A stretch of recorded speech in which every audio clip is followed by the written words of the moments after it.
faith, and college football.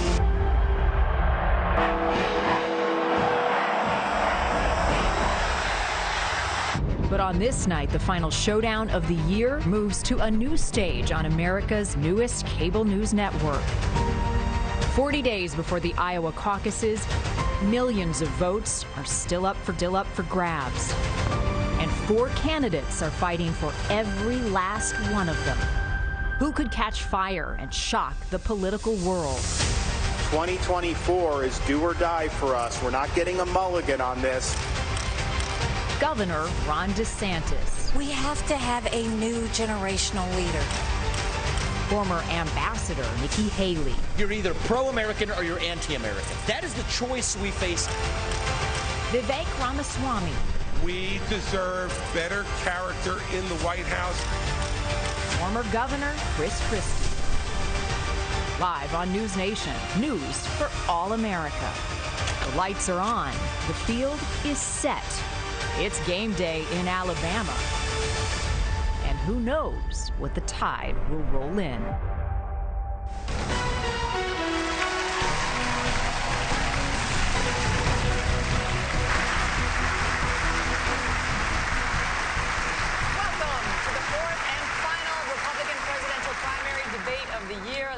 From the University of Alabama. I'm Megyn Kelly, host of the Megyn Kelly Show podcast on SiriusXM. I'm Eliana Johnson with the Washington Free Beacon. And I'm Elizabeth Vargas with News Nation, and we are live on News Nation and the CW. It is make or break time for the candidates on this stage right now, with the primary starting just weeks away. And we have a lot to cover over the next 2 hours. So let's begin with tonight's rules. Candidates will have 90 seconds to answer questions, 60 seconds to give a rebuttal at the moderator's discretion. You will all see the timing lights that will indicate when time is up and it's time to stop talking. And the time we have is critical over the next 2 hours, so we ask the audience to please keep your applause to a minimum. All right, with that, let's get started. On stage tonight, 4 candidates, all vying to become their party's nominee. And given the state of affairs in our political system right now, one of you might very well do it. Even many Democrats now admit that President Biden is a weak candidate, just as many Republicans acknowledge that former President Donald Trump's multiple legal troubles could imperil his quest for a second term, all of which means one of you could wind up the leader of the free world. Having said that, Mr. Trump is nearly 50 points ahead of all of you in the national polls, 29 points ahead in Iowa, where the GOP caucuses are less than 6 weeks away. And so, as Republicans get ready to vote on whether any of you might be preferable to Mr. Trump, we begin with the question of electability. Governor DeSantis, your campaign and its super PAC have spent the most money, had the most high net worth donors, and had a wave of momentum coming into this race after your big re-election win in Florida. You were seen by many as the candidate most likely to consolidate the non-Trump field. But here we are, a month out from the first real votes, and you haven't managed to do it. In fact, Nikki Haley is beating you in New Hampshire and South Carolina now, and closing in on you in Iowa, not to mention Trump, who is not only dominating in the early states, but is beating you in Florida by over 30 points. Is it fair to say, as Senator Tim Scott did when he dropped out, that voters are telling you, not no, but not now?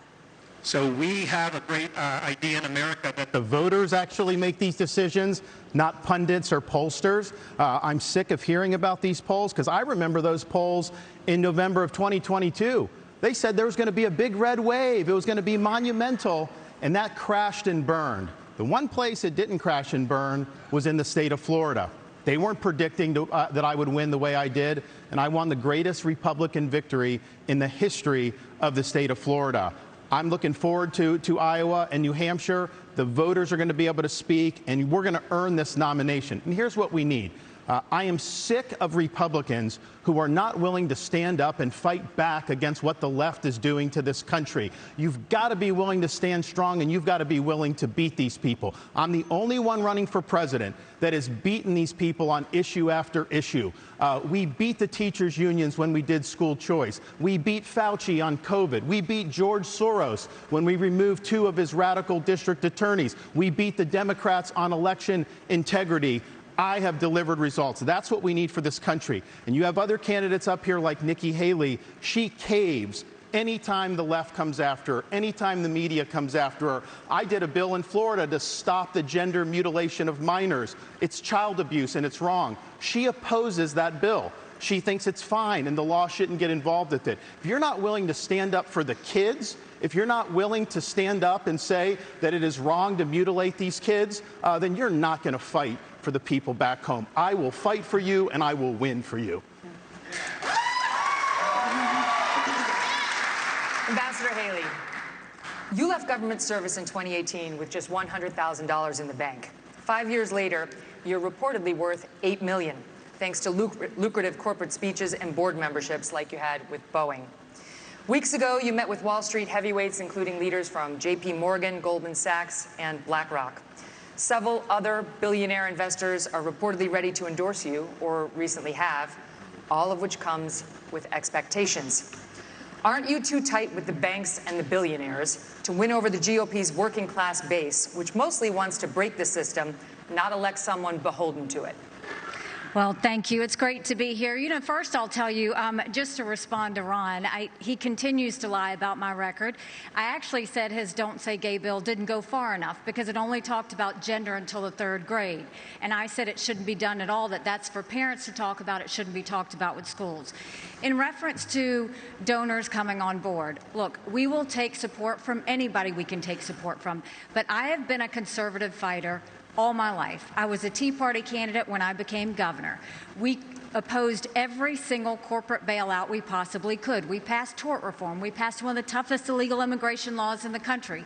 We passed pro-life bills. We moved in unemployment from 11% to 3%. We took on the unions, and we took on Obama when it came to the unions, the Syrian refugees, and everything in between. And so I've had a fight. And so as much as Ron says that, that's not true. But when it comes to these corporate people that want to suddenly support us, we'll take it. But I don't ask them what their policies are. They ask me what my policies are.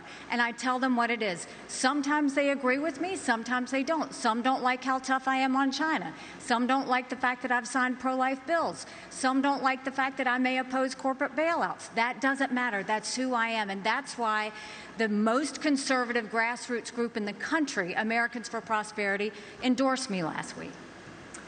Well,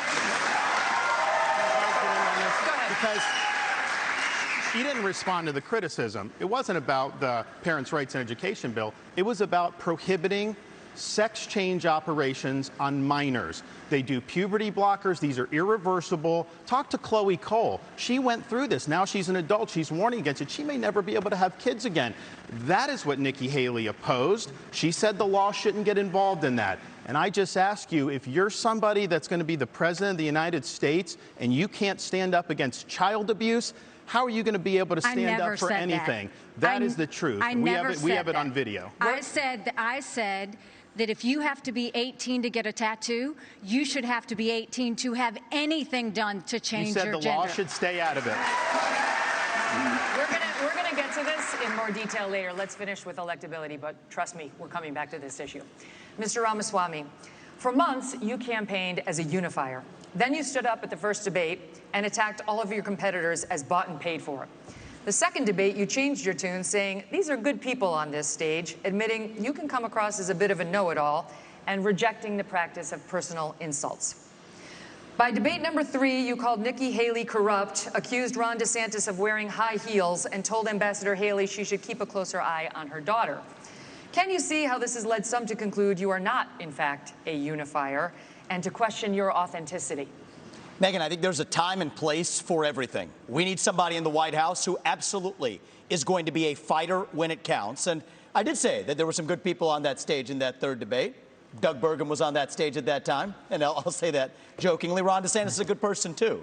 I want to go back, though, to Nikki Haley's comment from earlier that she is somehow not responding to the will of these donors. Nikki, you were bankrupt when you left the UN.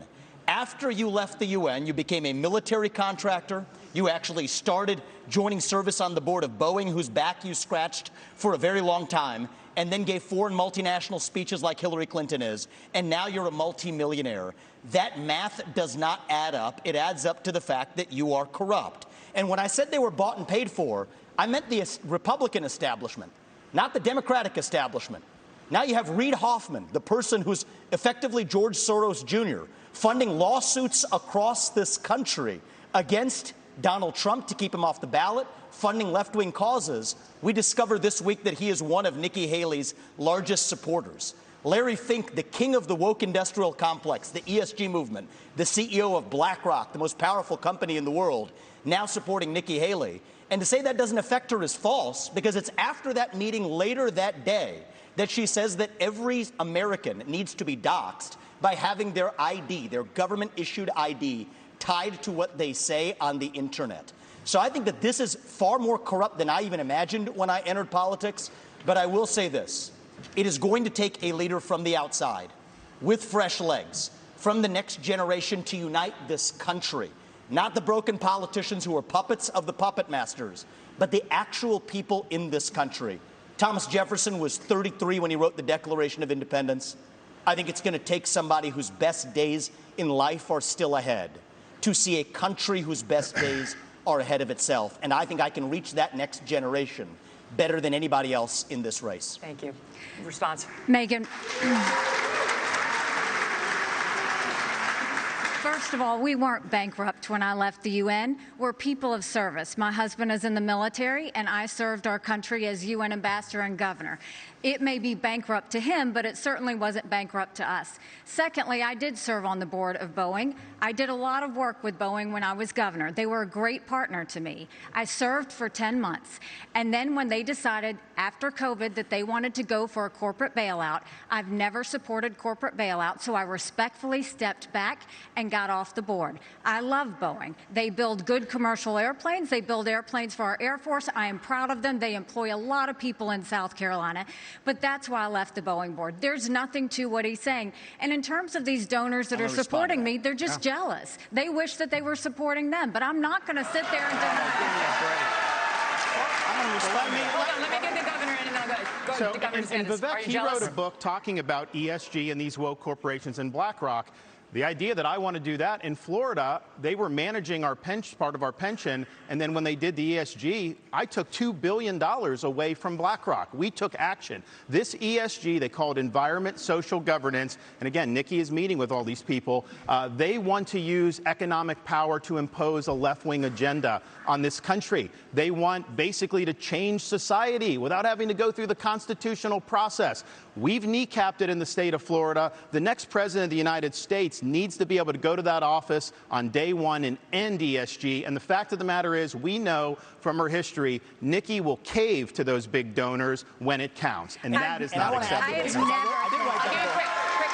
I did write that book, Ron, and the irony is Nikki Haley was heaping praise on me when I wrote that book, but now I worry. I was warning about the woke industrial complex in this country as a warning.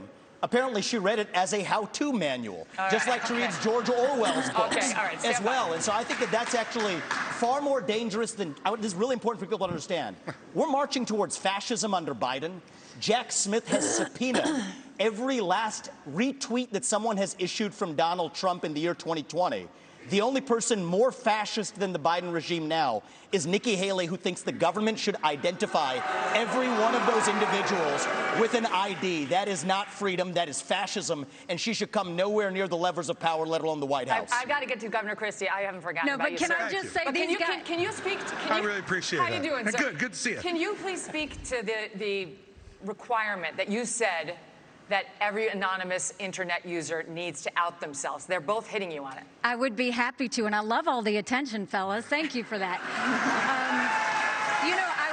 I'll say this. What I said was that social media companies need to show us their algorithms. I also said there are millions of bots on social media right now. They're foreign, they're Chinese, they're Iranian.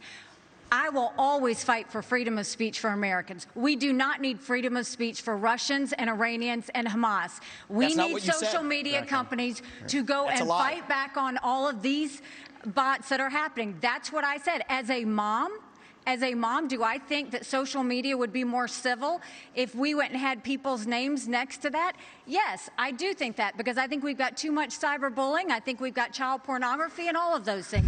But having said that, I never said government should go and require anyone's name. That's false. She said, I want your name. She as President of the United States, her first day in office, she said, one of the first things I'm going to do, I said we were going to get the millions of bots. She wants government ID to dox every American. That's what she said. You can roll the tape. She said, I want your name. And that was going to be one of the first things she did in office. And then she got real serious blowback, and understandably so, because it'd be a massive expansion of government. We have anonymous speech. The Federalist Papers were written with anonymous writers. Jay, Madison, and Hamilton, they went under Publius. It's something that's important, and especially given how conservatives have been attacked and they've lost jobs and they've been canceled. You know the regime would use that to weaponize that against our own people. Okay, it was a bad idea, and she should own up to it. Come on, now, what are you doing here? 15 seconds, and then there is the governor, former governor of New Jersey. This cracks me up because Ron is so hypocritical, because he actually went and tried to push a law that would stop anonymous people from talking to the press, and went so far to say bloggers should have to register with the state if they're going to write about elected officials. It was in the, check your newspaper. It was absolutely there. I have never said government should trample on your constitutional rights. You can come back to it later. This is more dangerous than the Democrats. You're lying. This section's over. Okay. Governor Christie. Really? Just that piece. I'm usually not somebody who gets missed, but okay, let's go. What's happening? Okay, I got you. Listen, you endorsed Donald Trump in 2016 and 2020. You gave him an A for his first term. Since then, however, you've turned on him, calling him a liar, a loser, a con man, and someone who cannot win. You've even said that you got into this race just to stop President Trump. His approval rating with Republicans is currently at 81%.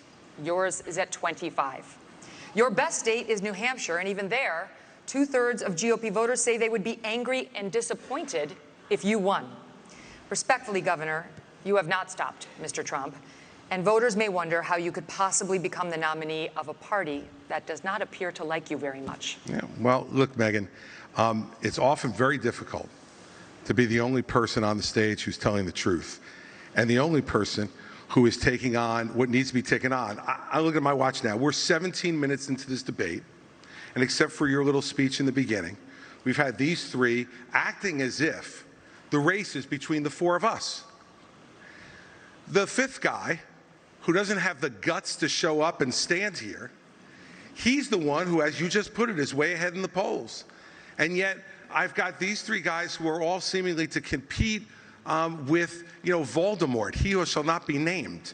They don't want to talk about it. The fact is that when you go and you say the truth about somebody who is a dictator, a bully, who has taken shots at everybody, whether they've given him great service or not over time, who dares to disagree with him, then I understand why these three are timid to say anything about it.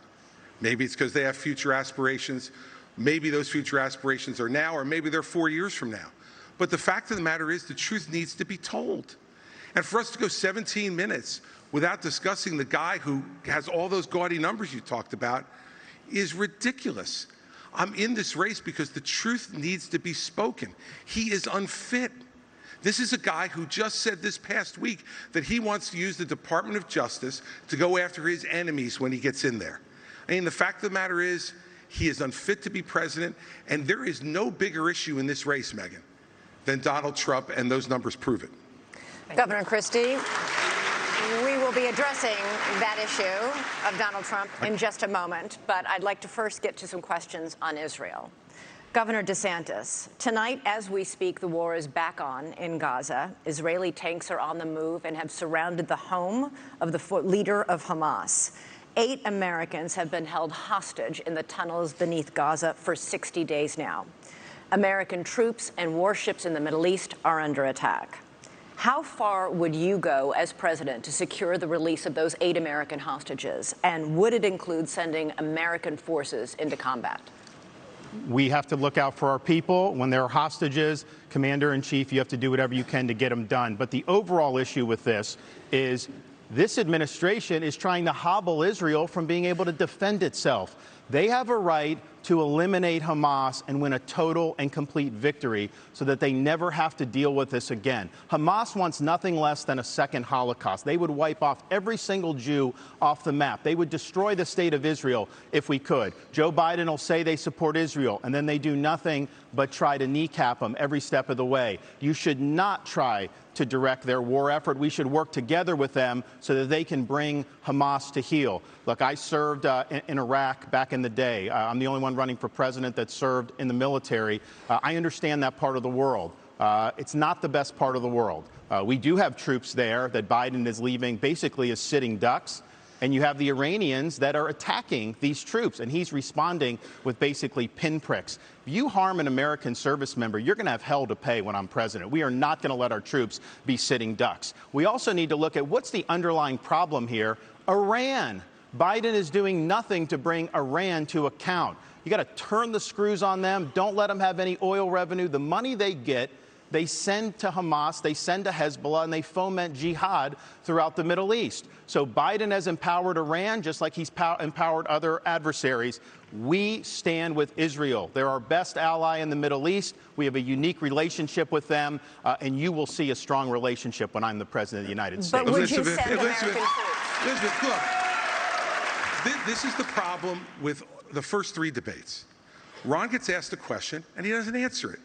Your question was very specific. You said, would you send American troops as commander-in-chief? And he went on to this minute and 30-second hosanna about his knowledge of the military and what we need to do, and didn't answer your question. Look, when you're president of the United States, you're not going to have a choice whether to answer that question or not. Your generals, your Secretary of Defense, your Secretary of State, your National Security Advisor are going to present plans to you. They're going to look at you and say, do we go or don't we, Mr. President? And you can't give a 90-second speech about your military service, as laudable as it is. Would you send American troops in to rescue those hostages? Absolutely, absolutely. If they had a plan which showed me that we could get them out safely, you're damn right I'd send the American Army in there to get our people home and get them home now. And I'll answer that question directly. Thank you, Governor Christie. Mr. Ramaswamy, you have said it was irresponsible for Ambassador Haley to call Hamas's terrorist rampage an attack on America and for her to, quote, rabidly shout, finish them, end quote.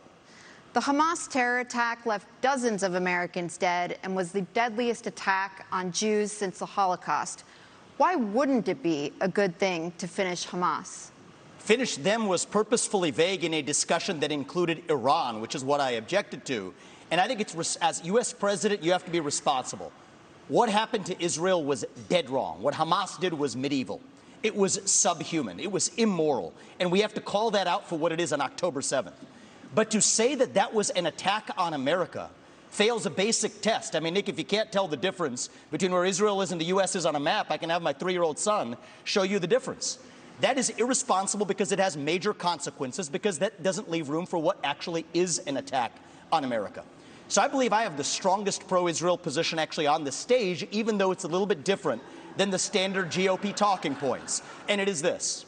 The founding vision of Israel, David Ben-Gurion, the George Washington figure of Israel, what did he believe? He believed that we don't want, as Israel, to depend on the fleeting sympathies of the West and have our hands tied. I think Israel has an absolute right to defend itself to the fullest, without the U.S., the UN, or the EU, or anybody else second-guessing their decisions, as the Biden administration, guess what, is now starting to do. I think that's a more deeply pro-Israel position than anybody else, and it keeps the actual lines of accountability clear because it is a pro-American position. And as leader of the United States of America, just as a father of 2 sons, my sole moral duty is to my family. As your next president, my sole moral duty is to you, the people of this country.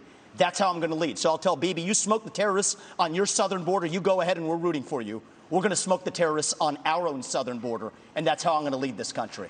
But Americans were killed in that attack. Americans were killed in that attack. And so if you looked at this terrorist attack and the number of Americans, this would be one of the top 10 terrorist attacks in American history. So our own people were killed in that attack. And I think it's absolutely appropriate to point that out and to say that we're in this together, and we are going to work with Israel so that these people are brought to justice. I agree with that.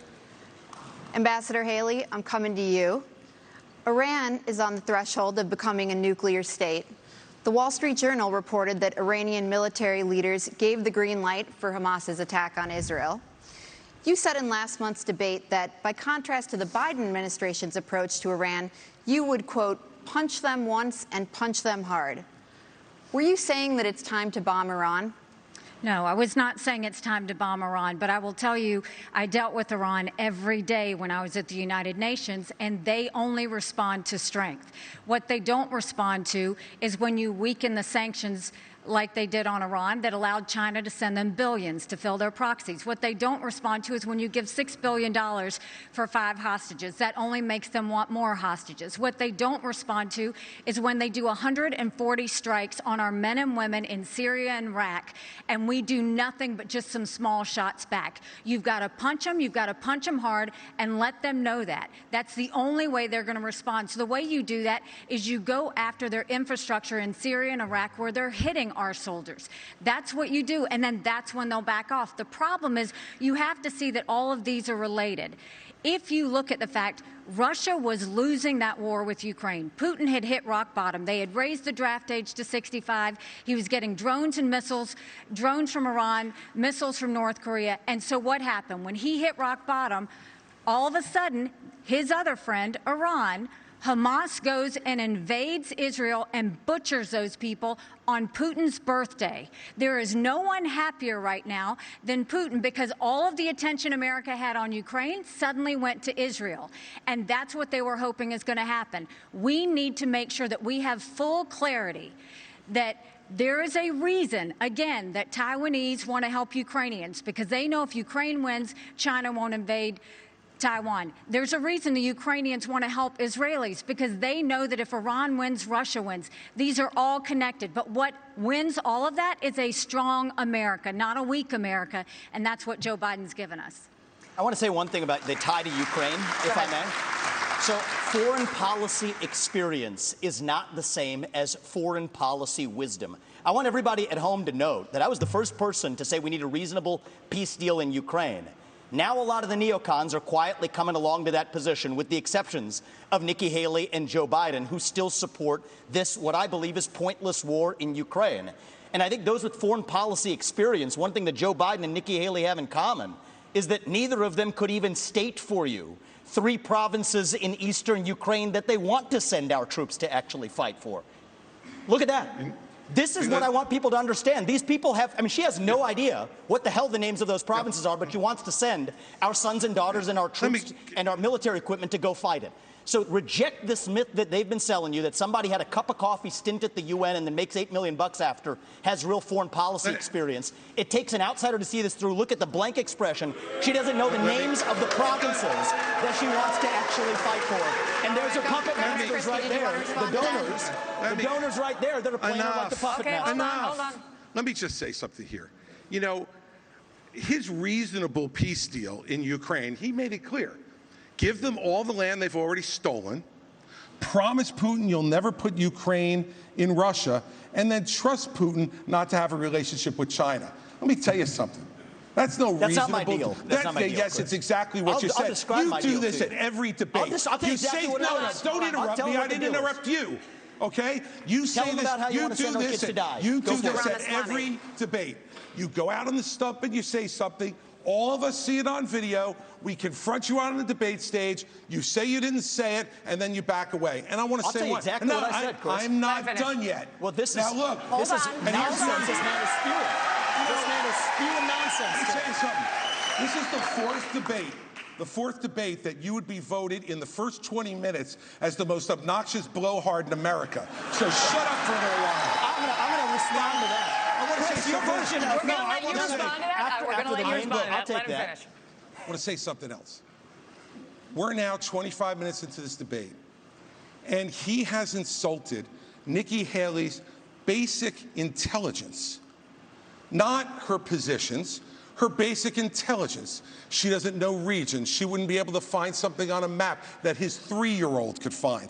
Look, if you want to disagree on issues, that's fine. And Nikki and I disagree on some issues. But I'll tell you this, I've known her for 12 years, which is longer than he's even started to vote in a Republican primary.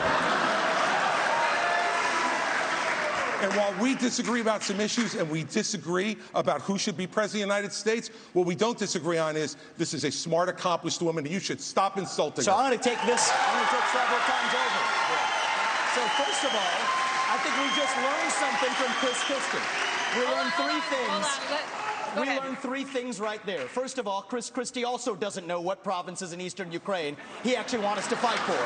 Chris, your version of foreign policy experience was closing a bridge from New Jersey to New York. Yeah. So do everybody a favor, just walk yourself off that stage, enjoy a nice meal, and get the hell out of this race. Let me tell you. When it comes to Nikki, I think if you're going to actually send your sons and daughters to go die in somebody else's war, you better, excuse me, Chris, I'm speaking, and I'm not done yet. I haven't heard a time when you aren't and we're going to be speaking. done. So listen up to this, is if these people want to send your sons and daughters to go die in Ukraine, they've been arguing for it for a year. $200 billion of our taxpayer money sent over.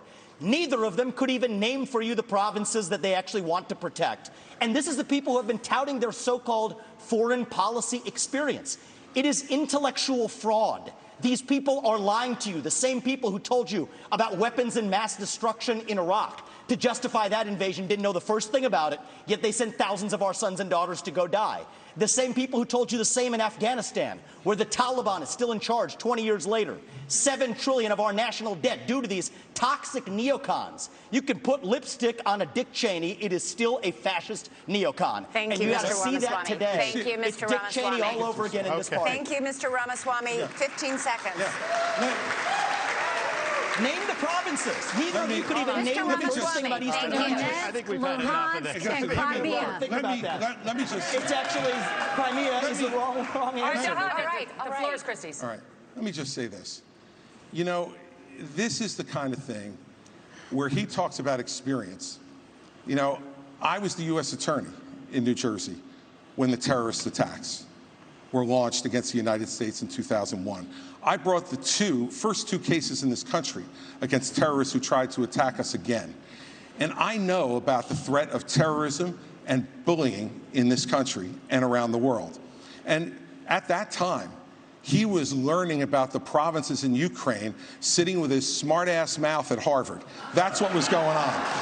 And so the fact of the matter is, and back then he was a Democrat. So you know, the fact is that all he knows how to do. Well, you were busy hugging Barack Obama, getting him elected. Thank you. All he knows how to do is insult good people who have committed their lives to public service, and not say anything that moves the ball down the field for the United States.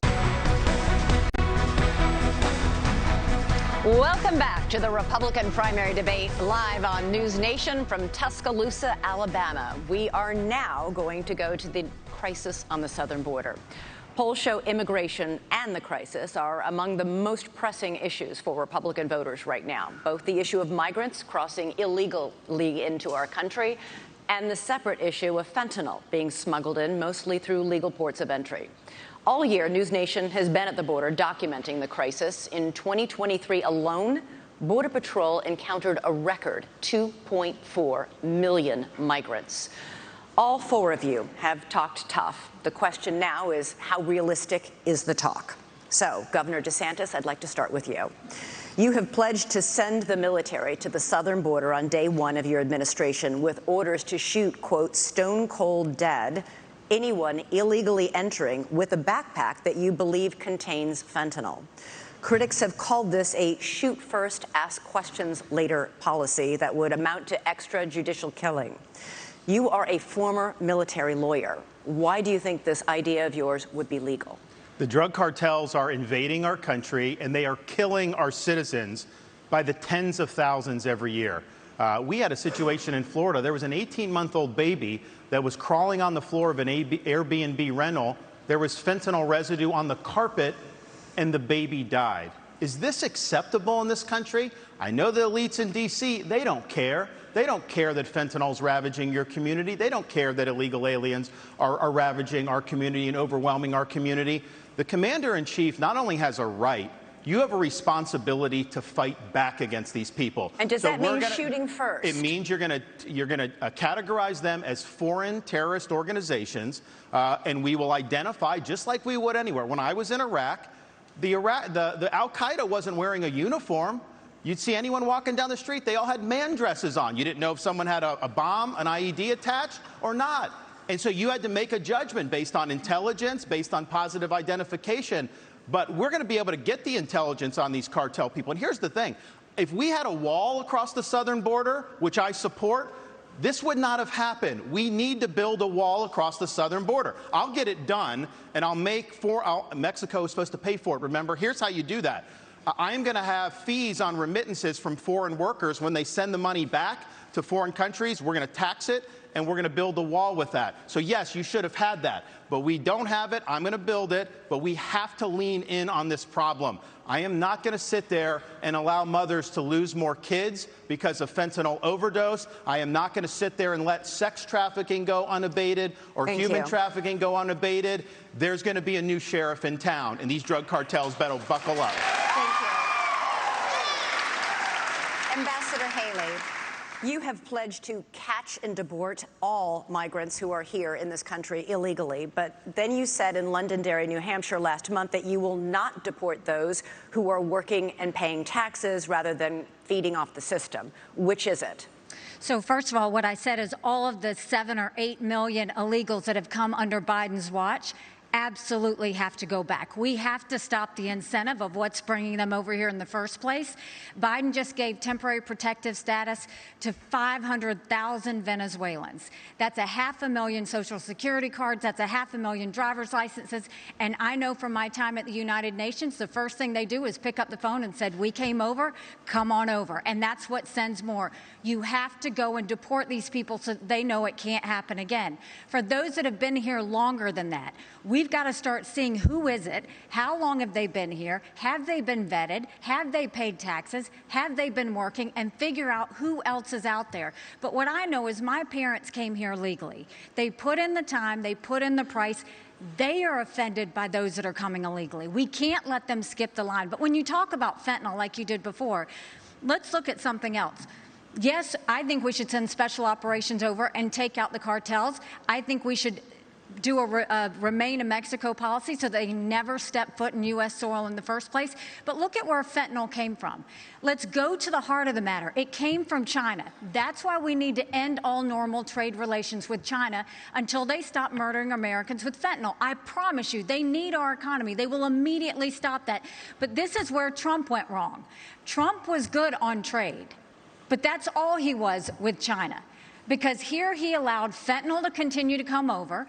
He continued to allow them to he would give them technology that would build up their military and hurt us. He allowed the Chinese infiltration for them to buy up farmland, to put money in our universities, and to continue to do things that were harmful for America. We now have a spy base in Cuba and police stations, and Trump didn't do anything about it. Thank you. China, though, I mean, listen, this is rich, because when she was governor of South Carolina, she was the #1 ranked governor of bringing the CCP into her state. She wrote a love letter to the Chinese ambassador saying how great a friend China is. You can look at it. We put it on our website, rondesantis.com. There's also a video of her as governor standing in front of a Chinese flag with a Chinese business saying that she now works for them, talking about this Chinese company. So she's been very weak on China. Now, here's the problem. The rhetoric is different, but her donors, these Wall Street liberal donors, they make money in China. They are not going to let her be tough on China, and she will cave to the donors. She will not stand up for you. 15 seconds, Ambassador. First of all, he's mad because those Wall Street donors used to support him, and now they support me. The second thing is he has a company, a Chinese company, UGAS, that he just did a rally there last year. They have given you $340,000 in campaign donations between them and their employees. They are tied to the Communist Chinese Party. Jinko Solar is another one. They went and expanded. You gave $2 million in subsidies. I banned China from buying land in the state of Florida. The Department of Homeland I ejected the Confucius Institute. Nikki Haley brought Confucius Institutes to the universities in South Carolina. That is not I true. ejected them. So I have a record of standing up and do what's right. And here's the thing. You have a record of lying. She's trying to say things like that. Even the liberal media groups that usually if I say the sky is blue, they'll fact check me and say that's wrong. They looked at her charges. They said it was totally false, that they could not find one instance of me recruiting a Chinese business coming to Florida. You know why? Because we never recruited any Chinese businesses to the state of Florida. Thank you. Thank you. Mr. Ramaswamy, over the past year, fentanyl has killed more than 75,000 Americans, 1,000 of them right here in Alabama. You have vowed to use the military to, quote, annihilate drug labs inside Mexico, something the president of Mexico said would be a hostile act. But fentanyl can easily be made anywhere, and labs that are shut down can easily and quickly be replaced. Are your tough enforcement policies offering false hope to a country racked by addiction? To the contrary, I don't think it's going to have to come to that if we deal with the actual demand side problem that we also have in this country. I mean, the easy part is talking about how we're going to use our military to secure the border. I will, and I believe that everybody else wants to do the same thing. But the harder part is dealing with the crisis of purpose and meaning, the mental health epidemic raging across this country like wildfire. And there's a reason why after the opioid crisis, you see fentanyl.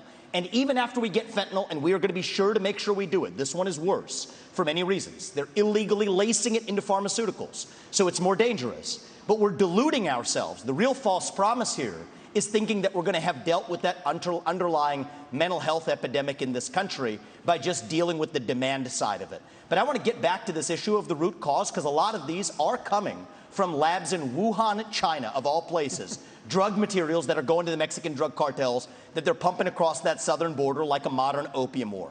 I think it is going to take a U.S. president that's going to have a very different conversation with Xi Jinping than what Joe Biden just had in California.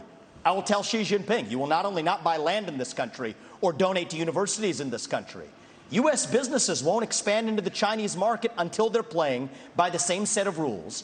And the same country that's putting fentanyl into illegal pharmaceuticals in Mexico, it's no coincidence, is the exact same country that also unleashed hell on the world with the COVID-19 pandemic. We also have to hold them accountable with every financial lever that we have available. That is what it actually means to stand with a spine. And you mark my words, if we're willing to stand with the spine, China will absolutely have to fold because they're in a tougher spot than we are. And then we're back to playing by the same set of rules. Thank you, Mr. Ramaswamy. Thank you. Let's talk about the economy. Ambassador Haley, homeownership has always been part of the American dream, but it's increasingly out of reach for younger Americans. This year, mortgage rates reached 30-year highs. Home prices have risen $190,000 over the past decade. Is this the free market at work? Or should the federal government do something to make homes more affordable? Well, first of all, I mean, you're exactly right. My daughter just got married, and I saw how hard it was for her and her husband to buy a home. Right now, the average homeowner in America is 49 years old. You've got young people everywhere. That used to be the American dream, and now it's out of reach. But you look at what happened. You first of all look at what the Fed did. The Fed did a terrible job when they allowed all of that money to go through. You saw the Treasury bond rates go up. That affected mortgage rates, that affected automobile rates, that affected insurance rates. And so now we have a high interest rate. You've got a supply issue. Ask any builder. The supply issues have continued to be there. That's caused the rate to go up. And then you've got insurances that have gone up. And so what you have is a lot of younger people who, one, can't afford a home, but two, the banks aren't lending them any money. They've made the regulations so hard that they don't want to give loans on mortgages anymore. So what we have to do is we have to open it up. We have to, one, grow our economy so that people have more money in their pockets. We've got to look at the supply chain and make sure that we are funneling that so that builders don't have to sit there and go overseas to find things. And then we need to make sure that we really stop paying down this debt, make sure that we stop the borrowing, stop the spending. I'll veto any spending bill that doesn't take us back to pre-COVID levels, because our kids are not going to forgive us for all the spending that happened. And as much as everybody wants to talk about how Donald Trump had a good economy, $9 trillion in debt, he did just in 4 years. And we're all paying the price of that, including those mortgage prices. We're going to come back to President Trump, I promise. Governor DeSantis, The latest News Nation Decision Desk poll found that inflation tops the worries of American voters. 61% say they're very concerned, and the working class is hardest hit. Economists say this was fueled by a glut of federal spending. The Biden administration has added $6 trillion to the national debt so far, but President Trump wasn't exactly a penny pincher. His administration added $7.8 trillion. Do Republicans, including President Trump, share the blame for inflation? And what concrete steps would a President DeSantis take to help Americans make ends meet? The borrowing, printing, and spending of money was both parties in Washington, D.C. That's just a fact. These Republicans in Washington have spent. It's driven your prices higher, and it's driven your interest rates to the point where you can't afford. I met a young fella in Iowa. He had graduated college a couple years ago, and he's like, Governor, I don't have a chance. I'm gainfully employed. He's like, I have no chance to afford a home and start a family. That is taking the American dream away from people. So we're going to get the inflation down. We're going to get the interest rates down. We are going to reduce spending, and I will be willing to veto, and I vetoed a lot as governor of Florida, and we'll do that. We're also going to open up all of our domestic energy for production. Lower your gas prices, lower the price of fuel. That's going to help the economy. It also help jobs, and we'll do it. But, you know, another thing that's burdening young people are these student loans. Now, I don't support having a truck driver having to pay a student loan for someone that got a degree in gender studies. That is wrong. We should not have taxpayers do that. What I'm going to do, though, is I'm going to get to the root cause of the problem. These student loans are going to be backed by the universities because they need to have an incentive to produce gainful employment for people.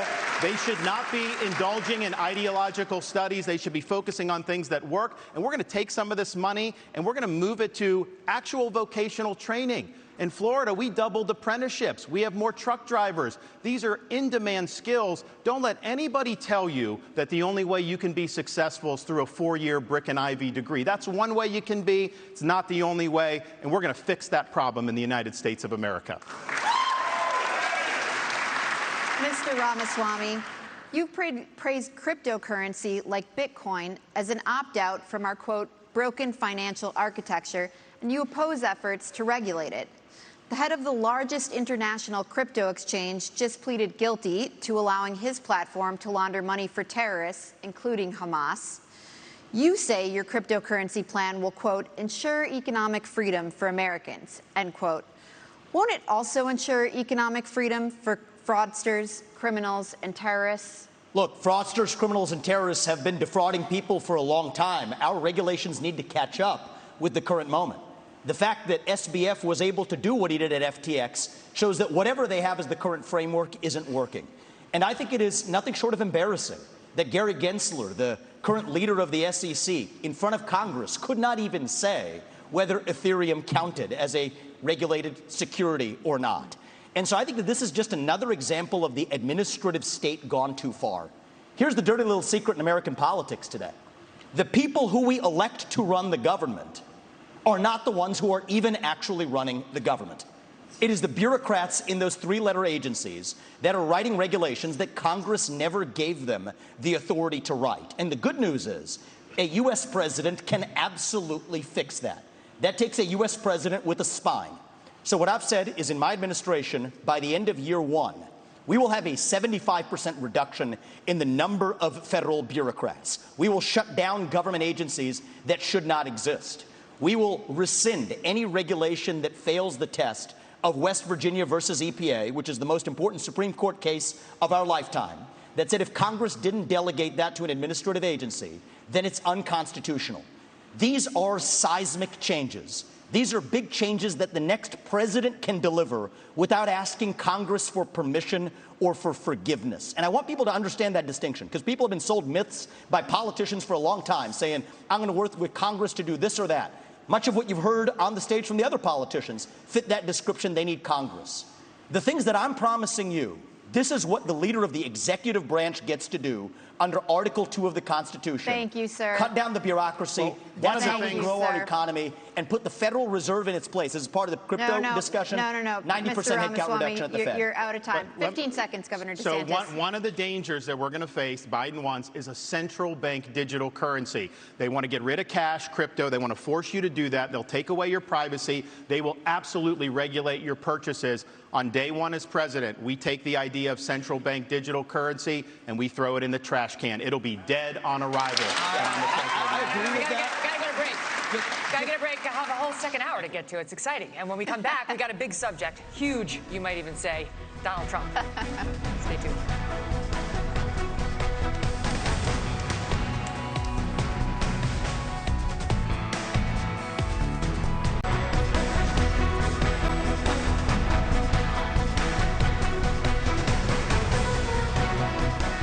Welcome back, everyone. So you've all spent a lot of time criticizing each other on this stage, as Governor Christie pointed out, and less so for most of you on the front runner in this race, Donald Trump. We invited him to come tonight, as you know, but he declined to come. But we'd like to ask you a couple questions about him now. Ambassador Haley, former President Trump recently promised, if he's reelected, to bring back and expand his program restricting immigration from Muslim countries. Here he is in Iowa on October 16th. No longer will we allow dangerous lunatics, haters, bigots, and maniacs to get residency in our country. We're not going to let them stay here. If you empathize with radical Islamic terrorists and extremists, you're disqualified. You're just disqualified. Ambassador Haley, do you support President Trump's plan for ideological screening? Well, I don't think that you have a straight-up Muslim ban as much as you look at the countries that have terrorist activity that want to hurt Americans. You can ban those people from those countries. That's the way we should look at it, is which countries are a threat to us. You look at what came across the southern border. What worries me the most are those that came from Iran, from Yemen, from Lebanon, those areas where they say death to America. That's where you want to be careful. It's not about a religion. It's about a fact that certain countries are dangerous and are threats to us. A president has one job, and that's to keep Americans safe. And that's what we've got to do, is make sure that we have good national security in that process. And that's the way you should look at it, is where the terrorist threats are, how we're going to deal with it, and what we're doing about it. And the biggest threat we have right now is communist China. But you have to also look at what Iran and Russia are doing as well. And we need to be paying attention to that. That's why we have to focus on things like cyber, on space, on artificial intelligence, and not just the regular things that we've always focused on. It's not just terrorism, though. That's important. But look what's happened in Europe. You have more anti-Semitism in Germany than at any time since Adolf Hitler. Why? Because they imported mass numbers of people who reject their culture. Europe is committing suicide with the mass migration, and it's illegal and legal. Nikki Haley said the other day there should be no limits on legal immigration, and that corporate CEOs should set the policy on that. There needs to be limits on immigration, and we should not be importing people from cultures that are hostile. So, for example, I said with the Gaza, you had some of the squad wanted to import 300,000 people from the Gaza Strip. I said, no, we're not taking anyone from Gaza because of the anti-Semitism and because they reject American culture. So we've got to get smart about this. We cannot let the United States be like Europe. So there's an overhanging fruit here, if I may just hit this point, because it relates to what they just said. There are things that the government can do right now that nobody's talking about amongst the professional politicians in this race. What about all of the illegals who are already here? Here's the answer. There's 287G in the law. That is a provision that already allows ICE agents to deputize or allow local law enforcement to enforce those ICE warrants. And it shocks me that nobody in the Republican Party is talking about it, because there are 1 million then officials, law enforcement officials in this country. And against that backdrop, we absolutely have the ability to deport anybody who's in this country illegally. Thank you, we Mr. need to be talking about Ramaswamy. it more in this country. Thank you. Governor Christie. I actually did that as governor of South Carolina. Governor Christie asked last night in Iowa whether he would be a dictator if he wins a second term in office. Donald Trump quipped, no, quote, except for day one, promising to seal the southern border. He has also pledged to begin the largest deportation operation in American history, saying that migrants are, quote, poisoning the blood of our country. He has pledged to round up and expel an estimated 11 million undocumented immigrants in the United States. What do you make of that plan? I think it's completely predictable. I mean, look, he's made it very clear. There's no mystery to what he wants to do. He started off his campaign by saying, I am your retribution. 8 years ago, he said, I am your voice. This is an angry, bitter man who now wants to be back as president because he wants to exact retribution on anyone who has disagreed with him, anyone who has tried to hold him to account for his own conduct.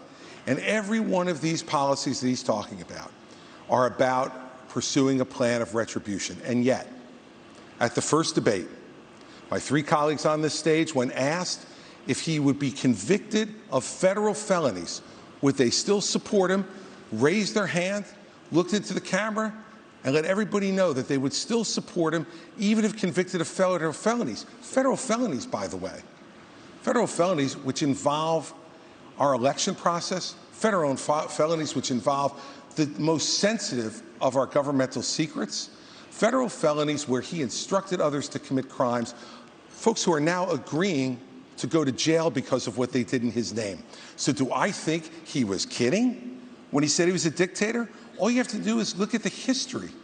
And that's why failing to speak out against him, making excuses for him, pretending that somehow he's a victim, empowers him.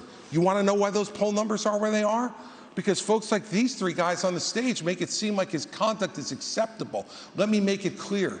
His conduct is unacceptable. He's unfit. And be careful of what you're going to get. If you ever got another Donald Trump term, he's letting you know, I am your retribution. He will only be, Elizabeth, he will only be his own retribution. He doesn't care for the American people. It's Donald Trump first. Thank you, Governor Christie. Governor DeSantis. Governor DeSantis. Thank you. Governor DeSantis, Donald Trump would be older on day one of his second presidency than Joe Biden was on day one of his first. You have said Trump is not the same man he was when he ran in 2016. Your campaign is running ads showing Trump confused. And you have said he has, quote, lost the zip on his fastball. You seem to be saying Donald Trump is no longer mentally fit to be president. Is that what you think? Look, he is showing, Father Time is undefeated. The idea that we're going to put someone up there that's almost 80 and there's going to be no effects from that, we all know that that's not true. And so we have an opportunity to do a next generation of leaders and really be able to move this country forward. We also need a president that can serve 2 terms.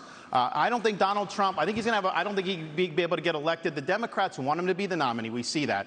They are going to turn the screws the minute, if he got the nomination, but do you think he's mentally fit to be president? I think we need to have somebody younger. I think when you get up to 80, I don't think it's a job for that. But let me just respond to some of the things there. Look, the media is making a big deal about what he said about some of these comments. I would just remind people that is not how he governed. He didn't even fire Dr. Fauci. He didn't fire Christopher Wray. He didn't clean up the swamp. He said he was going to drain it. He did not drain it. He said he was going to build the wall and have Mexico pay for it. We don't have the wall.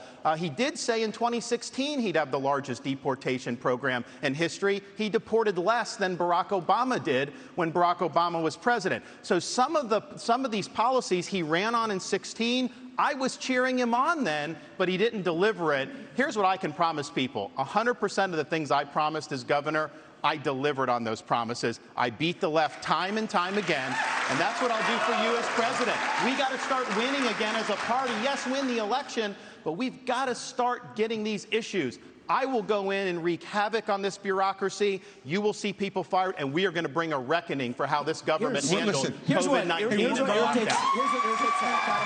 Now, Chris, you had your chance to wax eloquent on Donald Trump. You've been doing it all this whole race. Why doesn't he just answer the question? The question was very direct. Is he fit to be president or isn't he? The rest of the speech is interesting, but completely non-responsive. And if we were in a courtroom, they'd strike the answer and say, Governor DeSantis. No, they wouldn't. They would say that you're a smart man. No, they would. No, they wouldn't. They would Chris. strike the answer because you're not answering it. Is he fit? You have your thing. Is he fit or isn't he? No, I don't have my thing. We don't. He's the thing. Is he fit or isn't he? You're talking about him being 80 years old. It doesn't mean that somebody couldn't get elected. That's up to the people. Governor DeSantis, let him finish. Governor DeSantis, let him finish. Ron, I think we have an opportunity to do somebody who is in the prime of their life. You don't have to worry about all this stuff with confidence. We can get it done, and we'll do it. I'm going to come to you. Finish. Look, Father Time is undefeated. I don't know how he would score on a test, but I know this. We have an opportunity to nominate someone and elect someone for 2 terms who's going to be spitting nails on day one and for 8 years So deliver you do think he's big fit? result. We should not nominate somebody He won't answer. who's almost 80 years old. Okay. He's afraid to answer. No, I'm not. You have to either you're afraid or you're not listening. No, it's not. There's a simple question. Is he fit? Is he fit? Hey, nobody can hear this. No one can hear you. They can't hear you. You finish, and then you get it back. All right. You know, look, I'm a simple guy, okay? I hear the question, and I answer it. Is he fit or isn't he? I'll concede you're fit, Ron. You're a new generation. You're 44 years old. I wish I was still 44 years old, okay? 45. So, well, congratulations. I'd still take 45. Is he fit or isn't he? And this is the problem with my three colleagues. They're afraid to offend. And let me tell you something. If you're afraid to offend Donald Trump, then what are you going to do when you sit across from President Xi, you sit across from the Ayatollah, you sit across from Putin? You have to be willing to offend with the truth and answer the question. Fit or unfit? Okay, listen. Fit or unfit? I promised Ron DeSantis a minute and not a full minute. I've got a second. It is not about offending. You can weigh in and then we're moving on. It's about pointing out, do you want to elect somebody who will be older than Biden was when he went in 2021? I don't think he's as bad as Biden was at all, but I do think that over a 4-year period, it is not a job for somebody that's pushing 80. We need somebody that's younger. We need somebody that's going to be able to go in there and clean house on day one and do it for 2 terms. And I'll be able to do that. Here's my issue with all 3 of my other colleagues on this debate stage, is all 3 of them have been licking Donald Trump's boots for years for money and endorsements. Ron DeSantis, you've been a great governor, but you would have never been one without actually begging Donald Trump for that endorsement. And you attacked him in your book a year ago. Same thing with Chris Christie as a lobbyist, begging them for COVID money for his special interests in New Jersey, prepping him for the debates last time around. These people are now Monday morning quarterbacking some decision he made. I think the real enemy is not Donald Trump. It's not even Joe Biden. It is the deep state that at least Donald Trump attempted to take on. And if you want somebody who's going to speak truth to power, then vote for somebody who's going to speak the truth to you. Why am I the only person on this stage, at least, who can say that January 6th now does look like it was an inside job? That the government lied to us for 20 years about Saudi Arabia's involvement in 9/11? That the Great Replacement theory is not some grand right-wing conspiracy theory, but a basic statement of the Democratic Party's platform. That the 2020 election was indeed stolen by big tech. That the 2016 election, the one that Trump won for sure, was also one that was stolen from him by the national security establishment that actually put up the Trump-Russia collusion hoax that they knew was false. There's a reason why I'm the only person on the stage who can say these things. That's what it's going to take, not people who are licking his boots one time and now Monday morning quarterbacking and criticizing him when it's convenient. Governor Christie. You do not favor a ban on trans medical treatments for minors, saying it's a parental rights issue. The surgeries done on minors involve cutting off body parts at a time when these kids cannot even legally smoke a cigarette. Kids who go from puberty blockers to cross-sex hormones are at a much greater likelihood of winding up sterile. How is it that you think a parent should be able to okay these surgeries, never mind the sterilization of a child? And aren't you way too out of step on this issue to be the Republican nominee? No, I'm not. Because Republicans believe in less government, not more. In less involvement with government, not more in government involvement in people's lives. And you know what, Megyn? I trust parents.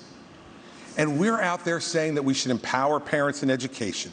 We should empower parents to make more decisions about where their kids go to school. I agree. We should empower parents to be teaching the values that they believe in their homes without the government telling them what those values should be. And yet we want to take other parental rights away. I'm sorry. As a father of 4, I believe there is no one who loves my children more than me. There's no one who loves my children more than my wife. There's no one who cares more about their success and health in life than we do. Not some government bureaucrat, not some. You look at these jokers down in Congress. It takes them 3 weeks to pick a speaker, and up until 2 days ago, they couldn't promote somebody in the military in the United States Senate who earned their new rank.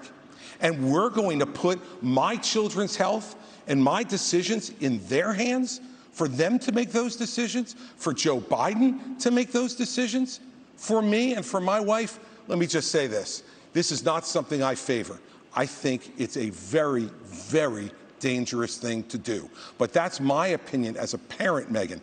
And I get to make the decisions about my children, not anybody else. And every parent out there who's watching tonight, you start to turn over just a little bit of this authority, the authority they're going to take from you next, you're not going to like. I'll stand up for parents each and every time. So there are laws banning smoking or drinking by a certain age. Let me tell you something. I have a follow-up question for him, and you guys are going to get to weigh in, okay? Here's my follow-up question. You talk about parental rights. Let's talk about them. When you were governor in 2017, you signed a law that required new guidelines for schools dealing with transgender students. Those guidelines required schools to accept a child's preferred gender identity, even if the minor's parents objected. Not true. And it said that there is no duty for schools to notify parents if their son or daughter changes their gender identity, allowing this serious issue to remain a secret between the school and a child. How is any of that pro-parental rights? By the way, that's simply not true. You're doing what you accuse me of, Chris, and it's absolutely true. That's simply not true. That's simply not true. That law was put into effect in 2018 and regulated in 2018 after I was out of office, Megyn. No, we did not, Megyn. We did not issue those guidelines, and you're wrong about that.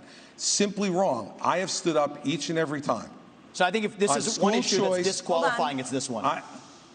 I stood up every single time for parents to be able to make the decisions for their minor children. But parents... Every single time, parents should make those decisions. And by the way, you know what? Every once in a while, parents are going to make decisions that we disagree with. But the minute you start to take those rights away from parents, you don't know that slippery slope, what rights are going to be taken away next, and what's going to be focused on you. As a parent, you do not have the right to abuse your kids. This is cutting off their genitals. This is mutilating these minors. These are irreversible procedures, and this is something that other countries in Europe, like Sweden, once they started doing it, they saw it did incalculable damage. They've shut it down. I signed legislation in Florida banning the mutilation of minors because it is wrong. We cannot allow this to happen in this country. And I know Chris disagrees with me, and I think he has an honest position. Nikki disagrees with me. She opposes the bill that we did to ban that. She said the law shouldn't get involved with it.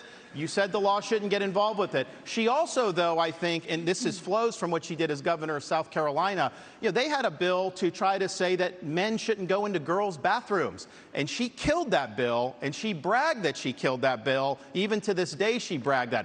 I don't think men should be going into little girls' bathrooms. I think it's wrong, and I think we have every right to protect them from that. I am going to come to you. I promise 10 seconds. Go quickly. I think the North Star here is transgenderism is a mental health disorder. We don't let you smoke a cigarette by the age of 18.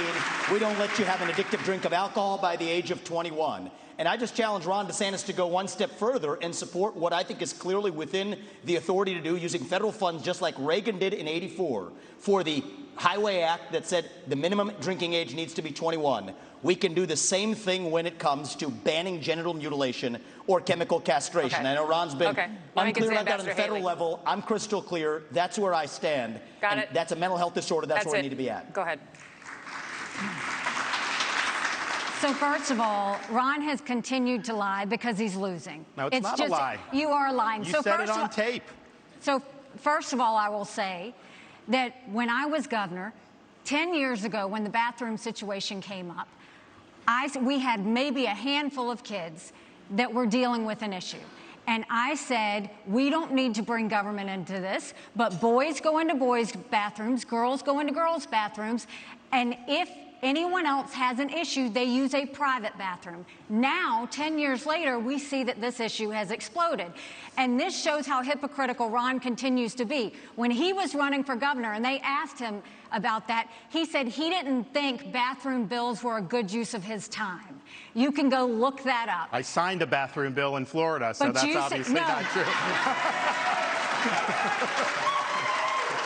So the idea that you would say that I was against that. You didn't. You killed it. I signed it. I stood up for little girls. You didn't do it. And there was this going on. I was actually just in South Carolina. Some of the legislators told me at the time there were boys going into the girls. That's the whole reason why they did it. No. And so they say when she does that explanation that doesn't hold water. And this is the upstate of South Carolina. Ron, I signed the bill. I protected the girls. Do you know South Carolinians? She did not do it. Do you know South Carolinians? Because South Carolinians. No. You are not going to talk about my state like that, because I will tell you for a fact, South Carolinians never allowed that to happen, and we did not have that issue at the time. What I have always said is boys go into a boys' bathroom, girls go into a girls' bathroom. But hold on one second. I also say that biological boys shouldn't be playing in girls' sports, and I will do everything I can to stop that, because it's the women's issue of our time. And I signed legislation to protect women's sports. I actually get this stuff done. You got it. Thank you, guys. We're going to move on. Mr. Ramaswamy, when discussing your Hindu faith in September, you seemed to take a shot at Ambassador Haley, who is also Indian American and who converted to Christianity as an adult. You said, an easy thing for me to do, being a politician, is to shorten my name, profess to be a Christian, and then run. Make Vivek Vicky or whatever, end quote. Are you questioning Nikki Haley's Christian convictions? And why has your campaign made a point of referring to Ambassador Haley by her given first name, Nimrata, even though she's gone by Nikki for her whole life? Well, my whole deal is if Nikki Haley, of all people, should know how to pronounce my name correctly, the rest of the news media can learn it. My deal is I'll call her Nikki when she can say my own name right. That's our little fun side bet there. Here's what I will say is deeper. I don't question her faith, but I question her authenticity. And I think that's deeper here. We were just talking about the trans issue. This is a symptom of a deeper cancer in American life, identity politics. This new religion that says your race, your gender, and your sexuality are your identity. It is anti-American. It is meritocratic. It's anti-meritocratic, and it is dividing this country to a breaking point. And I've spoken about this to the left. My books are all about this. I've preached this to the left, but it's even worse when Republicans try to play the same game. We're talking about that trans issue. And Nikki Haley's campaign launch video sounded like a woke Dylan Mulvaney Bud Light ad talking about how she would kick in heels. At the first debate, she said that only a woman can get this job done. That's what she said. After the third debate, when I criticized Ronna McDaniel after 5 failed years of leadership of this party and criticized Nikki for her corrupt foreign dealings as a military contractor, she said that I have a woman problem. Nikki, I don't have a woman problem. You have a corruption problem. And I think that that's what people need to know. Nikki is corrupt. This is a woman who will send your kids to die so she can buy a bigger house. This is the problem. Using identity politics more effectively than Kamala Harris is a form of intellectual fraud. And it actually needs to end. There's our donor puppet masters wielding their puppet right up here tonight. This is how this game is played. The puppet masters put up their puppet, and I reject the use of identity politics in this party.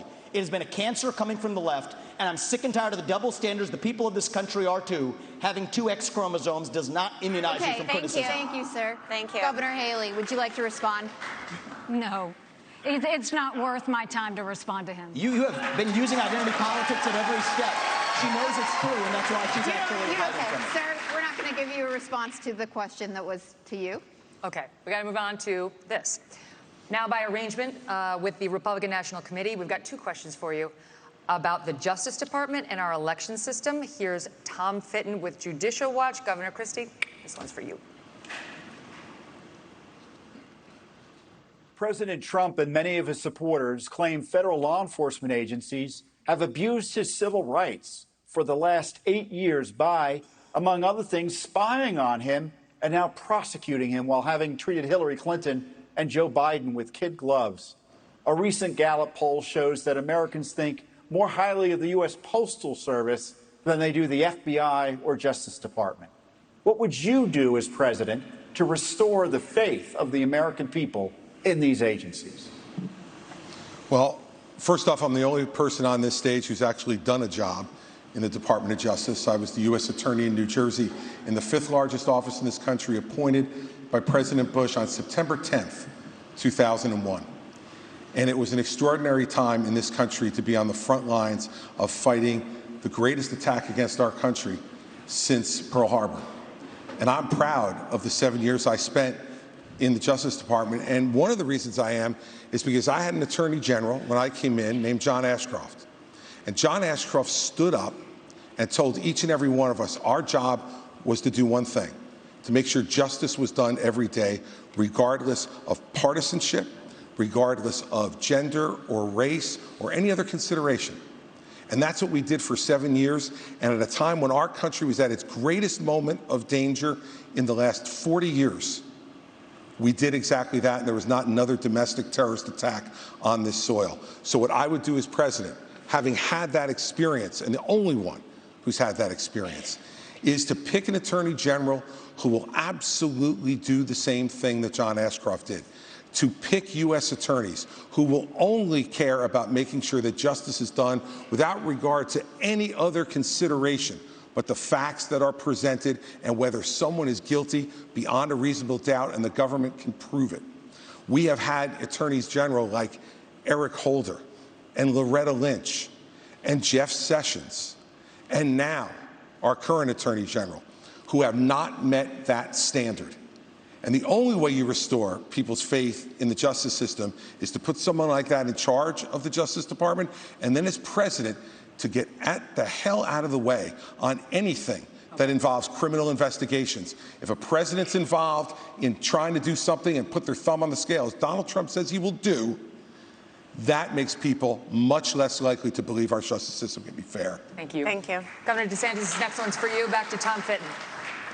Many Republicans are concerned about the legitimacy of elections. A federal judge just ruled that Pennsylvania must count undated mail-in ballots, and unlike Alabama, many states still don't require any identification to vote. What should states do now to increase election integrity and voter confidence for the 2024 election? Well, Tom, thanks for the question. Thanks for what you guys do at Judicial Watch. It's really, really important. There's a lot of corruption in this government. You guys are doing a great job. What you should do for election integrity is do what we did in Florida. 20 years ago, Florida and elections was a joke. Everybody would laugh at it. I came in, I removed a couple supervisors from South Florida. We require voter ID universal, no Zuckerbucks, no mass mail balloting, and no ballot harvesting. We even have an agency that prosecutes people for violating election laws. The result of that, in both 2020 and 2022, we counted millions and millions of votes on election night, produced the results, it was transparent, and everybody was happy. That is not happening throughout this country. But let me tell you this as the nominee. I think it's important. Not every state's where we need it to be. There is ballot harvesting in places like Nevada, all these places. I am not going to fight with one hand tied behind my back. I'm going to have organizations in all the swing states. If they're harvesting, we're harvesting. If they're Zuckerbucks, we're Zuckerbucks. We are going to exploit whatever the rules are. I favor changing the rules to be like Florida and some of the other states that have done a good job. But until then, we have to do that. And then just on the Justice Department and FBI. I mean, I remember being, in Iraq working with FBI on the ground and being, and then I was a special assistant. I used to have such a high regard for these agencies. What they did to Donald Trump with the Russia collusion was one of the biggest abuses of power in the history of our country. These agencies need to be cleaned out. With me, you'll have a new FBI director on day one. We're going to clear out the DOJ, the IRS, all these places. Buckle your seatbelts. There's going to be a new sheriff in town. Thank you. All right, we got to do a quick break. We're going to come back in 1 minute. China up next.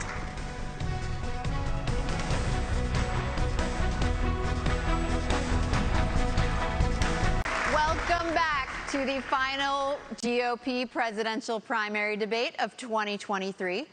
We're going to talk about our college campuses, starting with you, Ambassador Haley. House Republicans yesterday hauled elite university presidents up to Capitol Hill to answer for the displays of anti-Semitism on college campuses. These leaders, including the president of Harvard, were asked whether calling for the genocide of the Jews would violate school policies against harassment and intimidation. All of them said it would depend on the context, including whether that speech veers into conduct. How do you think these schools and the rest of society should balance the imperative of free speech against the need to prevent radical activists from harassing and intimidating others? It was disgusting to see what happened. You know, if this had been the KKK that was doing protests on those campuses, every one of those college presidents would have been up in arms. This is just as bad. The idea that they would go and allow that kind of pro-Hamas protest or agree with the genocide of Jews and try and say that they needed context on that, there is no context to that. This is what we need to do to deal with it. First of all, we have got to get foreign money out of our universities. You've got Arab money, you've got Chinese money, you've got others. We need to go to every university and say, you either take foreign money or you take American money, but the days of taking both are over. The second thing we need to do is Biden made a mistake not including anti-Zionism in the definition of anti-Semitism. If you don't think that Israel has a right to exist, that is anti-Semitic. We will change the definition so that every government, every school has to acknowledge the definition for what it is. The third thing is we really do need to ban TikTok once and for all. And let me tell you why. For every 30 minutes that someone watches TikTok, every day, they become 17% more anti-Semitic, more pro-Hamas based on doing that. We now know that 50% of adults 18 to 25 think that Hamas was warranted in what they did with Israel. That's a problem. When campuses also don't go and protect when they have these rallies and you've got students that are scared, we need to go to these universities and say, if you're not going to protect these students, if you're not going to acknowledge anti-Semitism, we'll take your tax-exempt status away. That'll fix it, and that'll take care of it for good. Staying with you, Ambassador Haley. On October 6th, the Israeli government thought it had a clear-eyed view of the threat from Hamas. In fact, according to the New York Times, it even had Hamas's attack plan and dismissed it as an aspiration. The Israelis were wrong. In our country, the FBI director told the Senate panel just yesterday that he sees, quote, blinking red lights everywhere, and that the threat level has, quote, gone to a whole nother level since October 7th. Which of the threats facing our country do you worry could blindside us? What worries me and what keeps me up at night is what happens between now and Election Day while Joe Biden's in office. That's what worries me more than anything else. But I'll tell you that America right now is acting like it's September 10th. We better remember what September 12th felt like, because it only takes one. And whether you're looking at open borders that are allowing people to come in, Iran knows the easiest way to get to America is through the southern border, and we're not doing anything to stop it. We've got to get the foreign infiltration out of our country, whether it's in our schools, whether it's on our social media, whether it's we need to stop all foreign lobbying that's happening to members of Congress, and we need to start securing America again. Until we do that, we are going to be at threats. We've got to look at Iran, China, and Russia want to destroy the West. We have to start acting strong again. We've got to start protecting Americans. Right now, Americans don't feel protected, and we're not doing anything to strengthen it. So Joe Biden continues to be a problem. That'll change on Election Day. Governor DeSantis, if China invades Taiwan, would you send American troops, as President Biden has said he would do? We will be able to deter that from happening. I think that's the important thing. We need a strategy of denial so that we're deterring Xi's ambitions. What if it doesn't work? It's going to work. Taiwan's an ally. We have longstanding American policy, and you know how that's done, and we will follow that. But here's the thing. Taiwan is important not just because of semiconductors. It's important because if China is able to break out of this first island chain, they're going to be able to dominate commerce in the entire Indo-Pacific. They will use that to export authoritarianism all around the world, including here in the United States. You look at some of these guys, actually some of them that are supporting Nikki on Wall Street, they grovel to China. Anytime something happens, they got to go do that. So they already exert a huge amount of authority over this country. It will get a lot worse. So deterring China's ambitions is the #1 national security task that I will do as president, and we will succeed. The 21st century needs to be an American century. We cannot let it be a Chinese century. Mr. Ramaswamy, I think we need to be clear on, I'll be clear on the same issue, if I may. I'm coming to you next on Taiwan. You said, if you want to stop Xi from invading Taiwan, quote, let's open a branch of the NRA in Taiwan and put an AR-15 in the hands of every family and train them how to use it. That will give Xi a taste of American exceptionalism, end quote. The National Police in Taiwan announced a zero-gun policy last year. Is this a serious policy proposal? And if it isn't, why do you keep repeating it? Well, it's part of a broader deterrence strategy. And so I think I'm going to respectfully disagree with Ron here. I think the next U.S. president needs to be crystal clear that, at least for the foreseeable future, the U.S. will absolutely defend Taiwan. And it is with that clarity that we actually achieve deterrence. But I have a broader strategy than that. We need to get onside in our relationship with India, take it to the next level. India has to be able to block the Andaman Sea, which is where China gets most of its Middle Eastern oil supplies. That's critical. I also do believe the Second Amendment is a critical way of preventing foreign autocrats from being able to. It's worked in America. Why wouldn't it work in Taiwan? So it is part of a broader strategy. But I do think that we need to be specific about our deterrence strategy, or else Xi Jinping is just encroaching by the day. And the reason why we're not doing it for China, I want to be crystal clear, is because we're scared. Why are we scared? Because we depend on them for our modern way of life. Why do we depend on them for our modern way of life? It's because Nikki Haley's latest friends like Larry Fink have created commingled economies with BlackRock telling Exxon and Chevron they can't drill here, while being a shareholder of PetroChina, not applying those same constraints in China. So it is our economic dependence on China that makes us scared. If that were a Russian spy balloon, we'd have shot it down in an instant. If that were a Russian spy base in Cuba, we'd be actually going hard on them instead of turning the other way as we are with China. So it comes back down to that economic dependence. We cannot depend on them for our pharmaceuticals, our semiconductors, and people have been lied to for a long time. Our own military, the F-35 jets that we make in this country, depend on China, and it's going to take an outsider to fix that broken establishment. Thank you, Mr. Ramaswamy. Ambassador Haley, would you like to respond? I mean, when it comes to China and Taiwan, the one way that we keep China from going into Taiwan is, one, make sure that we win in Ukraine, that we protect our friends, but also let China know that they'll be hell to pay if they go into Taiwan. They need to know that there is going to be a force that's going to go against them. And they need to know it's not just going to be the United States. That is why we need to build our partnerships with India, with South Korea, with Japan, with the Philippines, with Australia. We need to start pulling that alliance together. And the first way we do that is we need to make sure that on day one we look at the fact, if China pulled the rug out from under us tomorrow, would we be ready? Think about what happened during COVID. Everybody told you to wear a mask. They were made in China. Everybody told you to take a COVID test. They were made in China. Everybody went and, I mean, everything that happened. If you go to the drugstore, all those medicines are made in China. We have to make sure that we are not relying on China for anything related to our national security, which means let's start focusing on doing deals with our friends now. Thank you, Ambassador. Governor Christie, I'd like you to weigh in on that. And do you think arming every family in Taiwan with an AR-15 is a plausible policy? You know, I don't think we have constitutional authority over Taiwan to give them a Second Amendment. I think they can only do that for themselves. But look, I want to be really clear. Once again, I want to play the role of actually answering your question, which is, if China went after Taiwan, you're absolutely right. I would, as president, have us go militarily and defend them. Secondly, I'm not afraid, based upon those economic relationships, to do that, because these economic relationships mean nothing. Nothing. If what's going to happen is that China is going to come and act in that region of the world however they see fit. It's not right. And I'll say this about what I heard from Nikki earlier. She said that Donald Trump was good on trade. He wasn't. And the proof that he wasn't good on trade with China is that all he did was impose tariffs, which raised the prices for every American. You want to know what has contributed to inflation in this country? Yes, it's more government spending. Yes, it's the fact that we're printing too much money.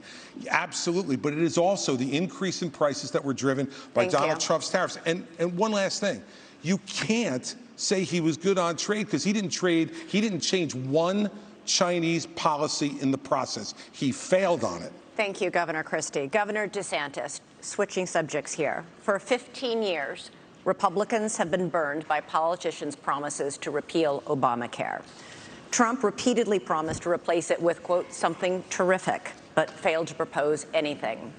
You're now promising something better, but Florida has more uninsured people than almost any other state. Why should Americans trust you more than any other Republicans who've disappointed them on this issue? Well, I think we have millions of Americans who do not have access to affordable health care. And it's not just getting some type of card and Medicaid, because a lot of times they don't even get access to doctors. Do you actually get access to care?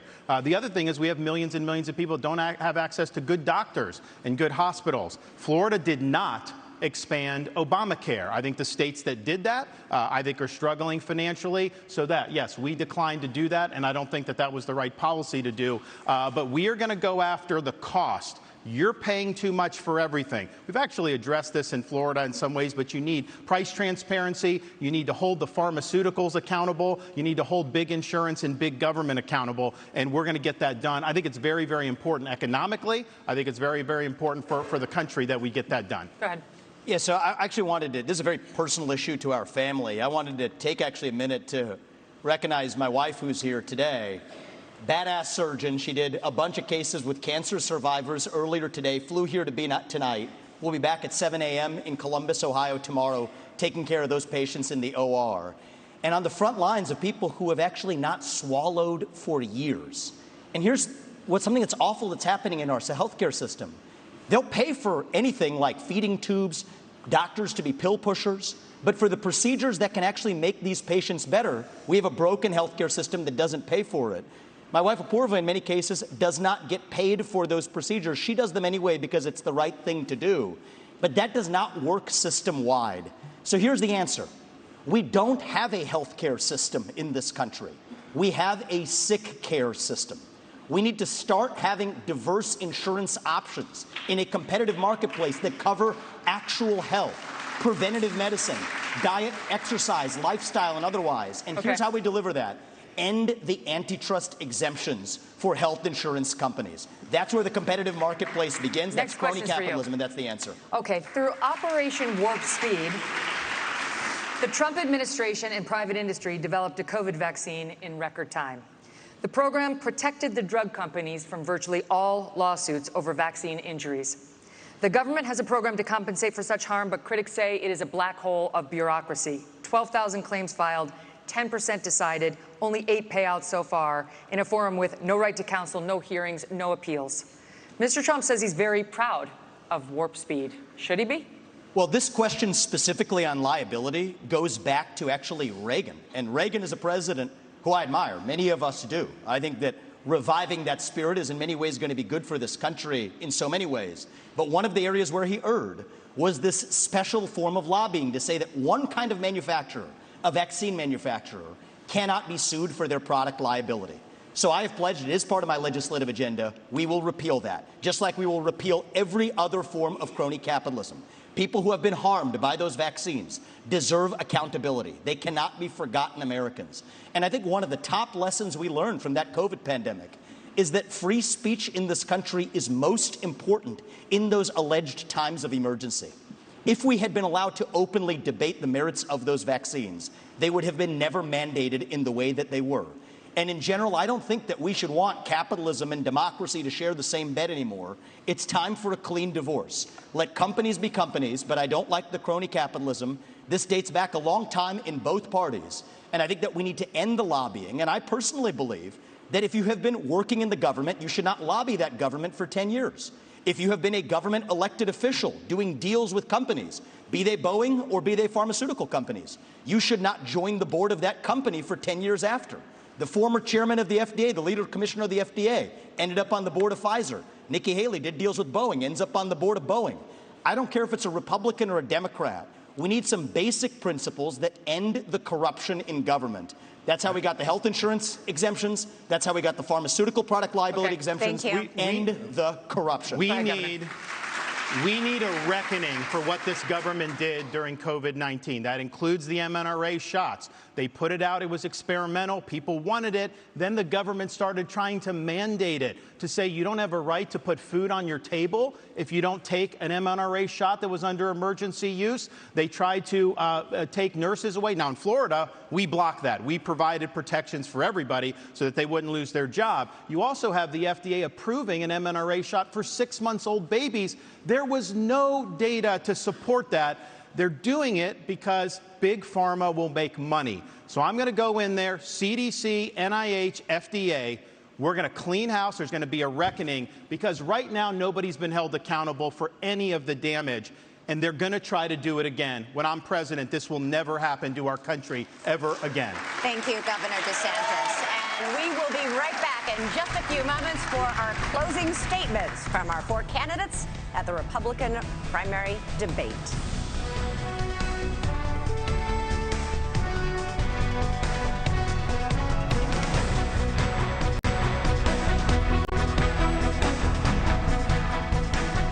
Welcome back to the News Nation Republican primary debate here in Tuscaloosa, Alabama. We're going to do one final question before closing statements, and we want to get you all in, so we're going to give you 45 seconds for this last one. Governor Christie, we're going to start with you. Which former president would you draw inspiration from for your own presidency, and why? I would draw inspiration from Ronald Reagan. In the last year, I've spent a lot of time writing a book about President Reagan that's going to be called What Would Reagan Do? That book's going to come out early in 2024. And what I learned more than anything else was that Ronald Reagan was a slave to the truth.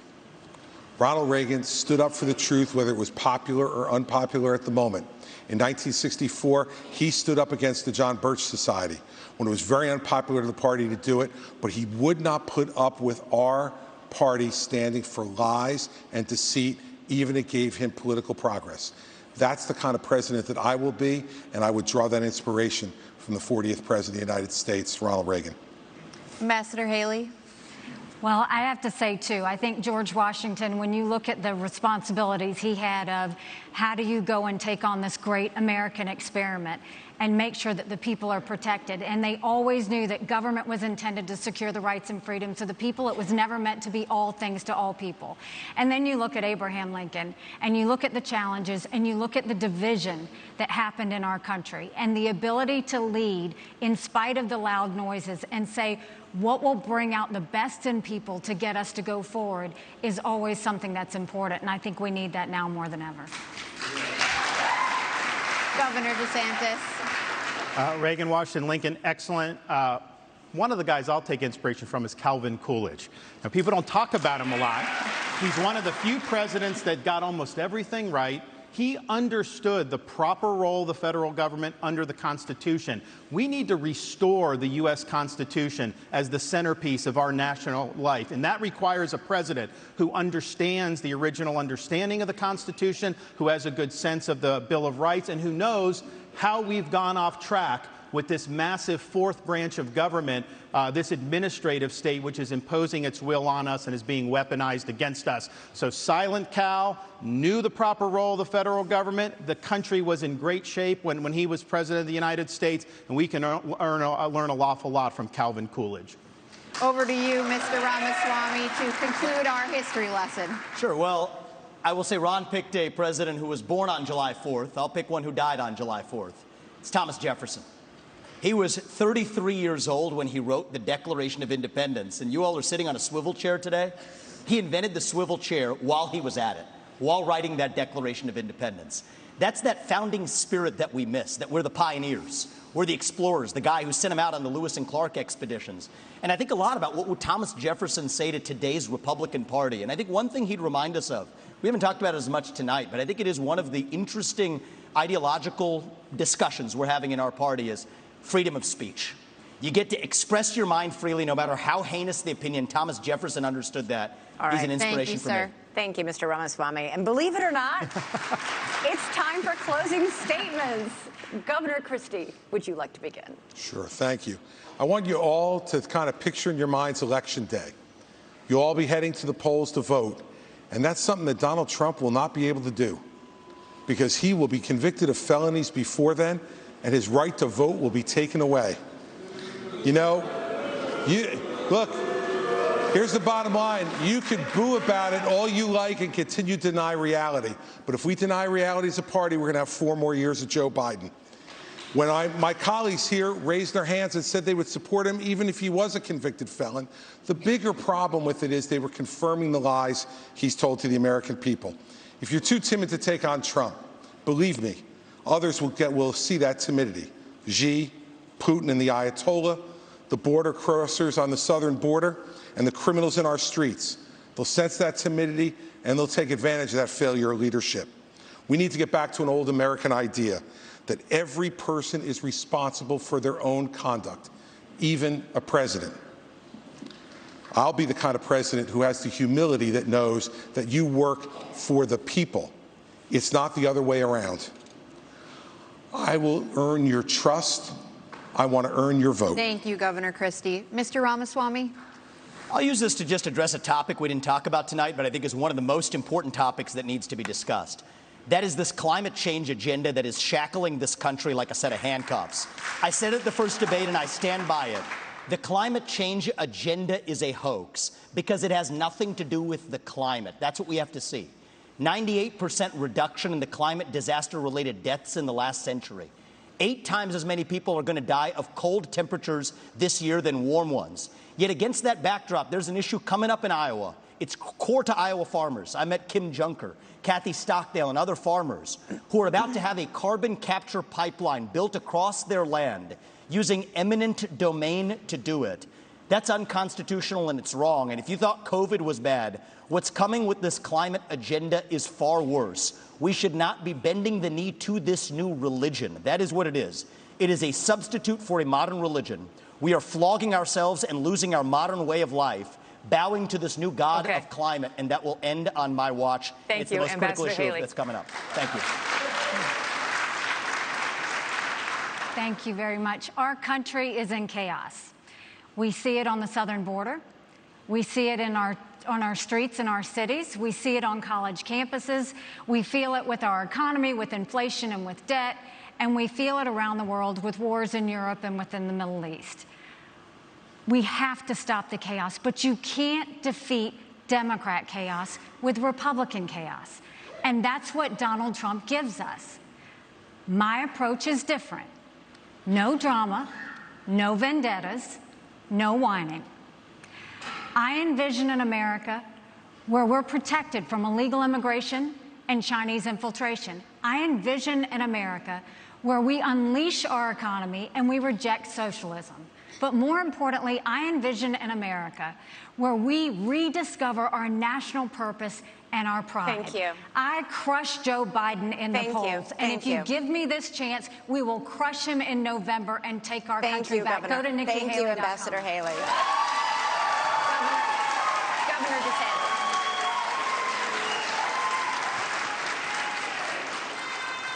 We are in jeopardy of being the first generation of Americans to leave to our kids and grandkids an America less prosperous and less free than the one we inherited. I refuse to sit idly by and let that happen. But we got to have people that are going to be willing to fight the people that are doing this to us. You can't be these establishment Republicans that just cave at the first sign of opposition. I'll fight for you. We also need to win again as a party. Yes, win the election, which we've struggled to do, but also win on these big issues. And nobody has defeated these people more than what I have done in the state of Florida on issue after issue. We have won, and we have won big, and that's what we'll do for you. We also need leadership.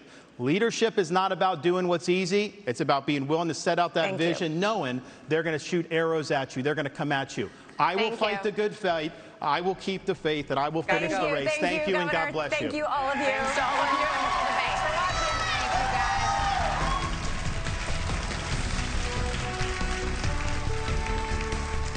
Thanks so much for watching. Go to joinnn.com to find News Nation on your television provider. And don't forget to click the red subscribe button below to get more of News Nation's fact-driven, unbiased coverage.